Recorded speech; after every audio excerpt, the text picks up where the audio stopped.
Team 29, beef carpaccio appetizer. Classic presentation, but it comes across as a little confused. Perhaps a larger plate would help with that. Nice job of slicing the beef, kept it very thin, nice fat content, choice of the beef with nice fat content in it, but it was pounded a little too thin. It was almost, we could just scrape it up with a fork. Right, that's a little extreme on that. The Dijon vinaigrette was broken. You're going to want to watch that next time on how you incorporate your oil into it. We didn't notice any olive oil on the carpaccio at all. It is mentioned in the description, and it's a very classic accompaniment to it. We failed to see that.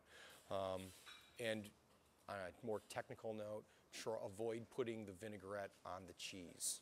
Right? You very easily could have put the cheese component on the plate and then drizzled the vinaigrette around it. You should leave it up to the customer to decide what they want, what flavors they want to mix, and at what rate they want to mix them. The entree of the diver scallops.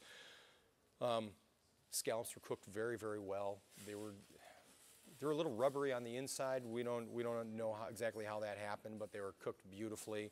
The plating of the plate is very, very flat. You need to work on some kind of height component to it. The cauliflower puree was very nice. There was no starch component on the plate. If you intend to use the cauliflower as a starch component, you're going to need to add a vegetable to it, or if you want to keep the cauliflower puree, you need to incorporate some kind of starch with it. Also, your color plate was pretty monochromatic. You want to watch that. That plate became very washed out in a hurry. Nice concept for the plate though, right? Nice mix of flavors and great balsamic reduction. It wasn't scorched. The texture was nice and thick. The true sweetness of the vinegar gets to come through. Good job on that. The dessert of the poached pear. Good job of poaching the pear. Perhaps the pear is very, very large. Perhaps think of serving half the pear, or maybe choosing a smaller pear with which to put on the plate. That's very significant for one person to try and eat.